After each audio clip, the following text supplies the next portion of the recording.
be on your best behavior for that lifeguard because today you're diving into the card pool. I'm your host, Kyle Robertson. And I'm Stu Valletta. And today we're looking at the top 10 money cards of Scourge. This is part 2 concluding our set review of Scourge, but be sure to check out our previous one in which we discussed our top 10 hidden gems that we each found from that set. But without further ado, let's start our review. Alright, Stu, let's start it off, and I can think of really no better way to start this off with our number 1 card coming in at $10, a very spicy 5-color legendary pick. It's called Sliver Overlord. As I mentioned, it's 5 colors, one of each of the 5 colors, and it is a legendary creature and a Sliver mutant at that. It's a 7/7 for 5. Tap 3, any color, search your library for a Sliver card, reveal that card, and put it into your hand, then shuffle your library. Or, tap 3, once again, any color, gain control of target Sliver, and it does make a specific note that this effect does not end at the end of the turn. If you're playing Slivers, and I gotta admit, Slivers is a really, really excellent tribe, I may hate facing it down on the other side of the table, but I sure as heck love playing it and just have a lot of respect for the deck because Slivers really are just that good. Sliver Overlord is probably your commander of choice. There are a lot of different options. You have the Sliver Queen, you've got Sliver Hive Lord from the newer sets, you've got Sliver Legion. There's a bunch of different legendary 5-color slivers that you could make your commander. But as I said, Sliver Overlord I think is the go-to and probably the best one of the lot. First of all, it is a very impressive 7/7 for 5 mana, which is really nothing to sneeze at right off the bat. But let's take the lesser of the two effects first. Gain control of target Sliver, and it's 3 colorless. You don't even have to tap this thing or do anything. You can do this as many times as you can pay for it. It may seem a bit narrow because you look at it and you're like, well, what are the odds that anyone else is going to be playing Slivers other than me? Don't forget, changelings are very much a thing in the game of Magic, and a lot of tribal decks and just other decks have changelings because they're good cards. Chameleon Colossus, for example, is one that can be slotted into a whole range of decks, not just tribal-related ones, because it's just that good. Also, there is a cute little combo that you can do with this card and Amoeboid Changeling, which is itself a changeling and can be searched up with Sliver Overlord, which allows you to alter the types of other players' creatures at will, so you can take them very easily with Sliver Overlord. And that's not even mentioning that first ability, where all you have to do is tap 3 mana to put any Sliver card from your deck into your hand. That kind of free, almost tutor ability to get any kind of creature you need, and with Slivers, any kind of effect you need to the battlefield is just absurdly good. And keep in mind, it once again says Sliver card, not Sliver creature, so this allows you to tutor up tribal removal spells like Crib Swap and Nameless Inversion. This is a Mythic level card, and this is before Mythic was printed, so right here it really shows you how much value is in this card. It can tutor like we said, and recurable tutors for essentially as much mana as you can put into it is really, really strong. Typically, to have an effect like this, it's usually triggered on an upkeep, like you see something like Bringer the Black Dawn being able to tutor for anything. This is before Commander truly existed, so this card's way off balance for it.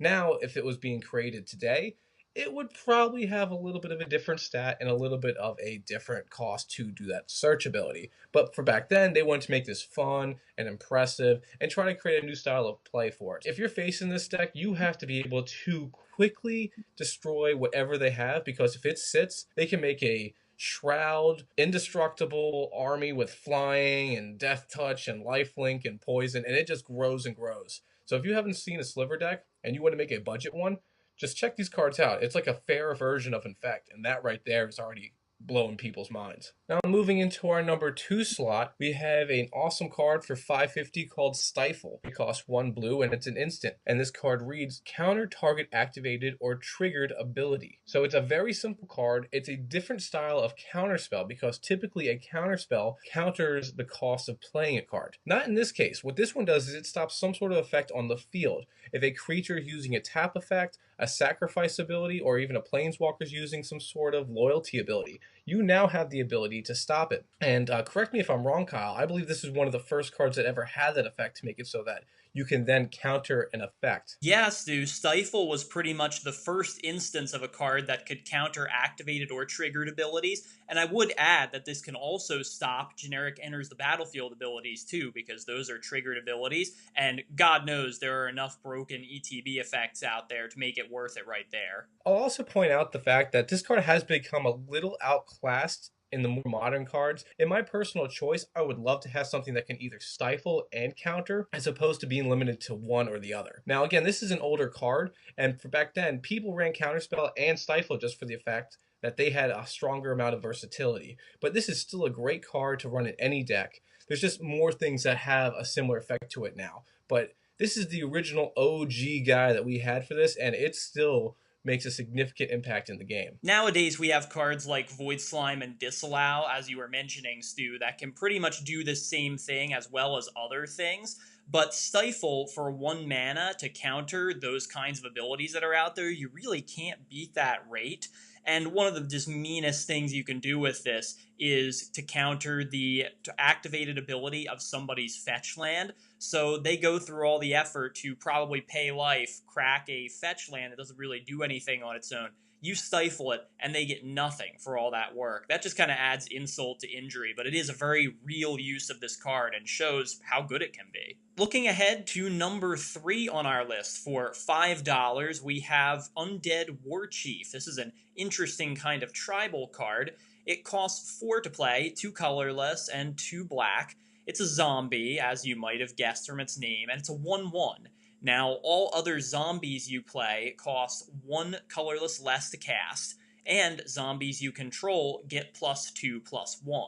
As I was kind of saying a little bit there in my wording of the card, the wording of Undead Warchief has been changed a little bit over time in that other zombies you play cost 1 colorless less to cast, so Undead Warchief still costs 4, he doesn't cost 3. However, one piece of wording that has not ever changed on this card is all zombies you control, including himself, get +2/+1. So this guy automatically enters the battlefield as a 3/2 for 4. Not a terrible rate, but not great either. But then you got to take into account the fact that it lowers all your other zombies' cost by 1, which generic blanket cost reduction like that is a very good ability. And it's not a +1/+1 ability, it's a +2/+1 ability. That's almost double the power of your standard Lord right there, and that's just an insane amount of power and value in one card. There was actually a whole Warchief cycle in Scourge with a Goblin Lord and a Beast Lord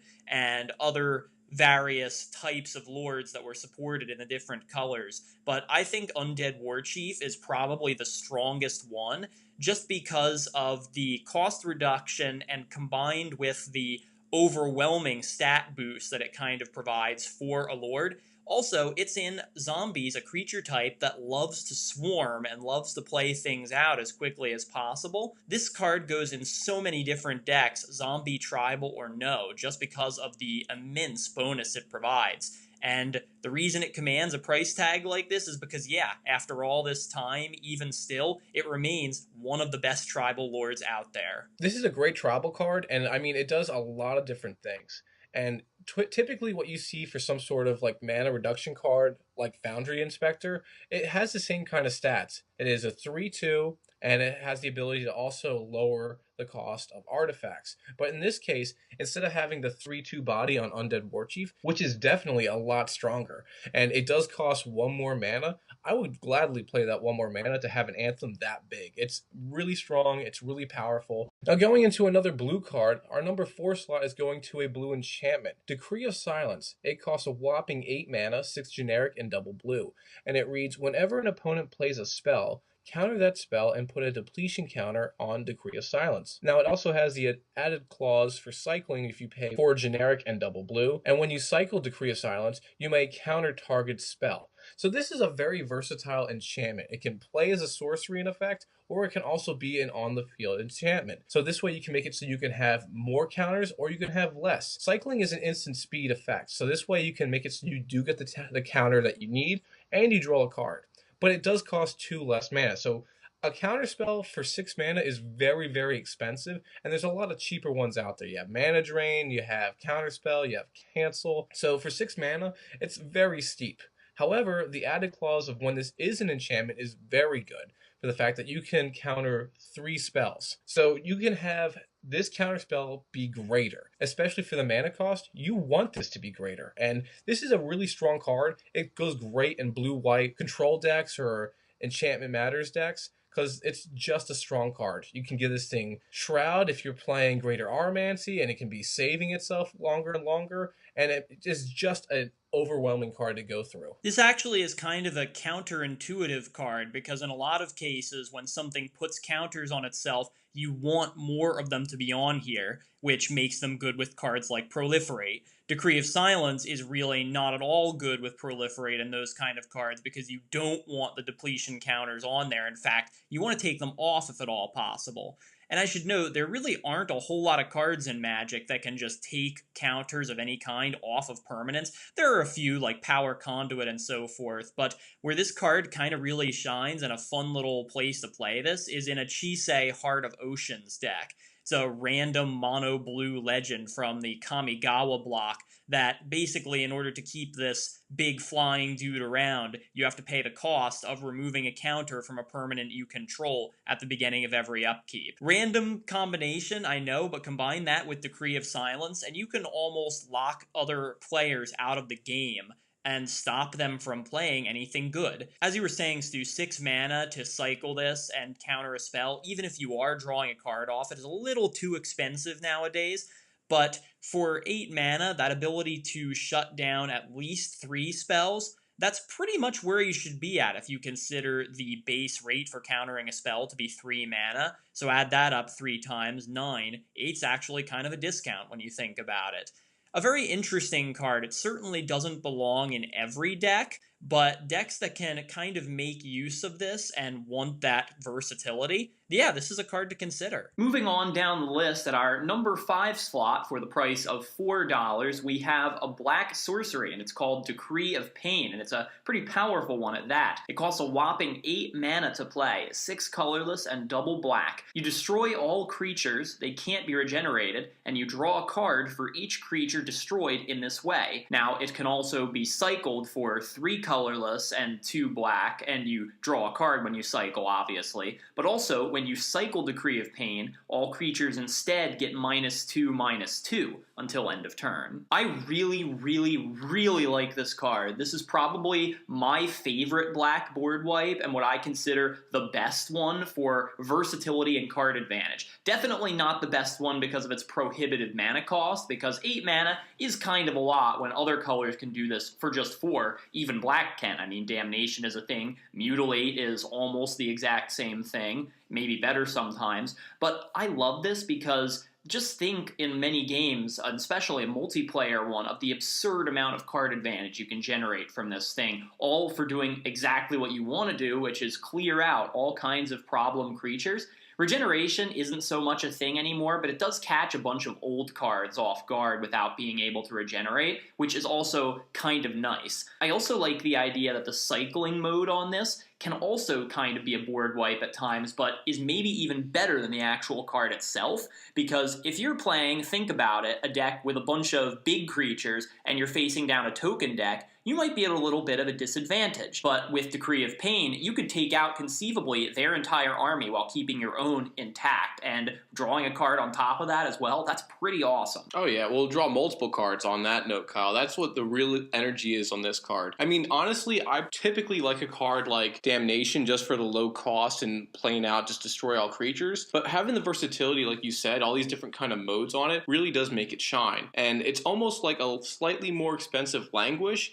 but again, you don't always want Languish to do just -4. Sometimes you need to do something more impactful like destroy all creatures, Henceforth. Being able to make it so it could be a slightly nerfed version of that and also a stronger version of Damnation, it really makes it so this card can see home in a lot of decks. Also, you can cheat this card into play depending on what kind of style you're doing, and me being a 5-color player, Fist of Suns is the first thing I think of, where it's like I could pay 5 and instead of doing the cycling cost for that, pay Skittles, for example, and destroy all creatures creatures draw a lot of cards, that would just shine perfectly. So that's something right there that wouldn't really hold me back on the mana cost, provided that you have a way to either recur this or cast it out or get some sort of combo. But all in all, it's what black wants to do, and comparing this to something like In Garruk's Wake, I would rather this over In Garruk's Wake, just for the fact that how much mana you're putting into it. I'd rather these options. But moving right along to our number 6 slot, for $3.50 we have Dragon Speaker Shaman. It costs 3 mana, 1 generic, and double red for a barbarian with a 2/2 body. It has one simple effect, and it works with dragons. Dragon spells you play cost 2 generic less to play. So right here, this is a very tribal strong card without being an actual tribal piece, for the fact that it isn't a dragon. It just goes ahead and lowers the cost of all dragons. Now this is good in comparison to something like the medallions, in which they lower the color of a cost. So Pearl Medallion lowers all white spells by 1, Ruby Medallion lowers all by red, and we even see these with the new monuments right now, like Oketra's Monument lowers all creature costs that are white by 1. So this is something that's good for tribal synergies, because it's more than 1, this is 2. Usually you need to have some sort of combo enabled for it to be more than 1. Yeah, I am kind of mad that this isn't a dragon itself, but still, this is just a really, really good card. You see a lot of ones out there, like some of the warchiefs that we've been through in this set already, that lower the cost of a certain creature type by 1. That's pretty common across a lot of different cards and is pretty good. This lowering a cost by 2, and dragons especially, which have some of the highest mana costs and the most difficult creatures to play, but with the most possible reward in the entire game, a full 2 mana reduction on their cost is just amazing, amazing value. And hey, this guy does have a body, a relatively decent one, so he can get into some combat, conceivably, depending on what's with him and what kind of deck you're playing. So all in all, this is an absolute staple in Dragon Tribal, no matter what kind of colors you're running it in. I guess as long as you have red, of course. Oh, of course. But this also reminds me of 2 other cards very similar to this. One of which is Dragon Lord Servant, which we saw from the Khans block, and another one that we see more recently is a commander itself who has this effect on imminence, the Dragon, for example. So you have ways to lower the cost and then lower the cost further. So this is something that isn't too uncommon to see, but this is one of the earliest forms of seeing it for a tribe, which is really strong. Next, we're going to go back to blue for our number 7 on this list at the price of $3 a copy. It's called Long-Term Plans, and this is an instant.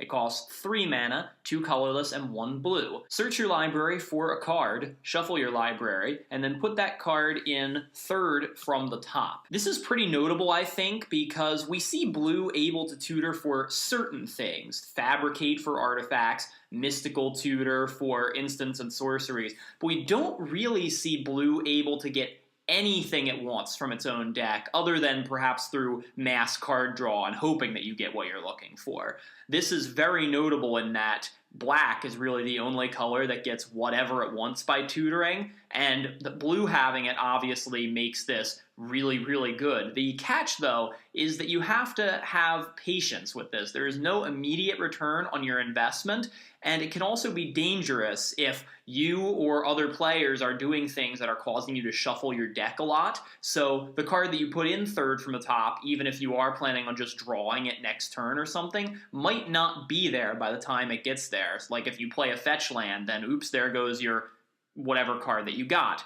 However, it does play well with certain cards that you might otherwise play in a blue deck anyway. As I said, drawing cards with this is good because you're almost guaranteed to get the card that you searched for. It also works very well with the likes of Scroll Rack, Sensei's Divining Top, and especially a commander that I like using this with is Dragon Lord Ojitai, because whenever you hit for combat damage, you're going to anticipate and look at your top 3 cards. Chances are you're going to want the one that you just put in 3rd from the top anyway. Oh yeah, and I mean, this is great for what it does, like you said, because it can get anything. The only card that I can truly think of that does that for blue is Distant Memories, and that's conditional. This one just flat out does it. And like you said with blue, Kyle, it has the ability to dig deep. So this might not even take a full 3 turns to get. You can go ahead and ponder, you can brainstorm, or if you have like like Rhystic Study out, it won't take too long. Maybe you'll get it the following turn it comes around to you, or even before that. So this is something, isn't the best thing on its own, but it can be even better than a flat-out Mystical Tutor, because it can be at a speed of a Fabricate in blue, and that is very, very strong. But enough about blue. We all know that's a horrible color, Kyle. So we're going to go over to black at our number 8 slot for $2.50. And this card is not for the faint of heart. This is Lethal Vapors. It is a 4-drop enchantment costing 2 generic and double black. Whenever a creature comes into play, destroy it. And for 0 mana at instant speed, destroy Lethal Vapors. You skip your next turn. Any player may pay this ability. So like I said before, this is a very black card that just likes to do a stranglehold on the board. It makes it so that literally nothing's coming out, nothing is sticking, and if you want this to go away without having any form of like enchantment removal, which again, enchantment removal is pretty tough to get outside of green. So if you aren't a green player and you don't have any of this, you might have to just flat out skip your next turn for this. I should note, though, that creatures that are indestructible or that can regenerate themselves will get around this card. I think that is worth noting because there are certain cards out there that will play well with this. When I say play well, I mean possibly get around it. And hopefully you're the one playing them. If someone else is, you might be in trouble. But like you said, Stu, this is just a great Punisher-style card, like Sulfuric Vortex and the like, that forces players to basically skip a turn just to get this thing out of the way. And they will want to, unless they have some really weird deck that benefits from this sort of thing. And it leads to very awkward multiplayer situations where everybody knows this thing has to go, but nobody really wants to be the one to skip their own turn in order to do it. That's a very steep cost to pay in order to get rid of this thing. And it's almost like, especially in a 2-player game, a time walk for a black deck. That's not something you really see all that much outside of maybe Temporal Extortion is the only one I can think of right now. Really fantastic card that, like you said, is not for the faint of heart. I mean, wow, that is power right there. I mean, this is almost another copy of Spreading Plague, except for this one is just flat out destroys everything when it enters into the field. So this is just, again, if you're running this, I would typically throw this in a Super Friends strategy for the fact that you don't really run creatures, and typically the archetype with that body is Atraxa. That runs black. So this is a great way to keep it so your foot game on the battlefield is strong without putting you back and without slowing you down. And again, wow, this is continual board wipe for free. Yeah, what's the downside of this again? Well, agreed, Stu. And speaking of powerful cards that you should probably be afraid of, this is definitely one of them. Going back to our theme on dragons, number 9 on our list at $2.25 is Dragon Tyrant. This is a dragon creature, of course it is, which costs 10 mana, that's 8 colorless and 2 red. Now it has a 6/6 body, along with flying, trample, and double strike. At the beginning of your upkeep, you have to sacrifice Dragon Tyrant unless you pay 4 red mana. Also, you can tap 1 red mana to give Dragon Tyrant +1/+0 until the end of the turn. Let me get one thing out of the way right now. This is a big, scary creature in a very relevant creature type, and cards out there that exist like the Ur-Dragon and Dragon Speaker Shaman just make this thing ridiculously easy to play, probably even with haste, and it's going to be swinging in for at least 12 damage if you can't block it, just straight up.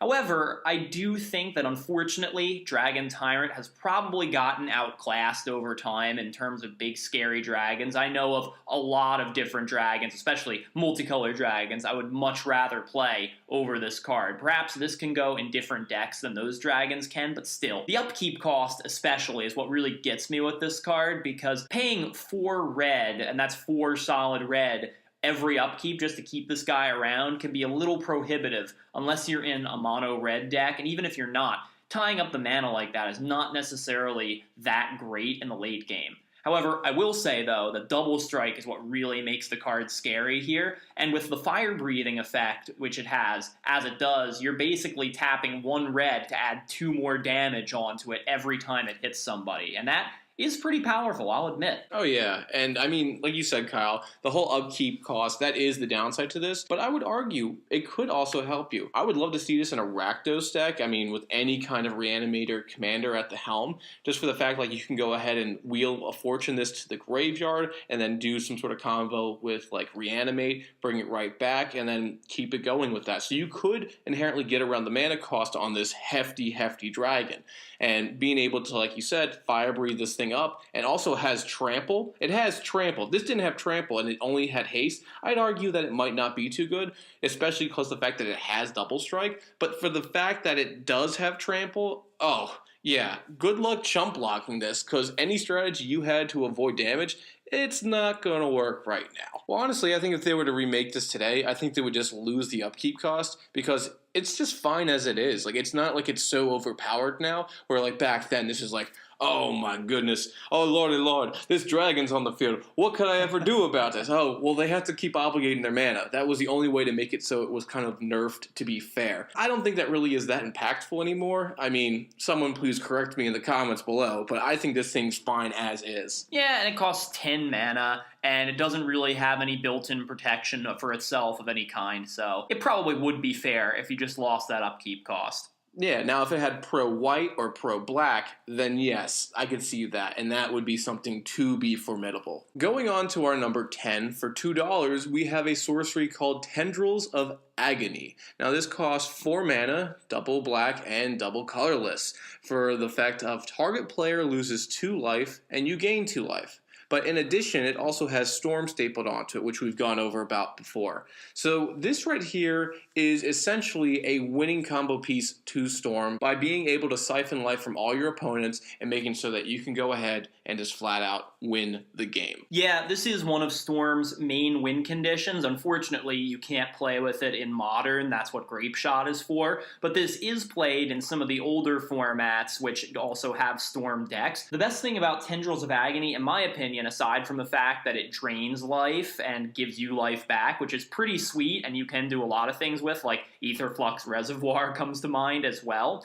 But this can't be stopped by cards that prevent damage, like something like Grape Shot and Ignite Memories can. It's also, however, weak against hexproof players. Things like Leyline of Sanctity or Aegis of the Gods shut this down just as hard as Grape Shot and Ignite Memories because they all do target players. So it's not everyone, it's just target player, which sort of pulls back on the power level of this card a little bit, but still, this is really, really powerful, as cards like Grape Shot have proven. It can be a little niche, but it's not something you truly have to worry about with like a person having Ruined Halo on them to be safe from this card. Probably not, but it can happen, especially as you said, now that even legendary creatures sometimes have this kind of effect. So it's definitely something to be careful about if you're trying to win via Storm cards like this one. Yeah, and again, also the same thing that Storm also runs into as a problem is that for the simple fact that this being countered, if somebody's smart and they save the counterspell just for the very end and you don't have any protection, I mean, I don't know why you wouldn't have protection if you're trying to storm off,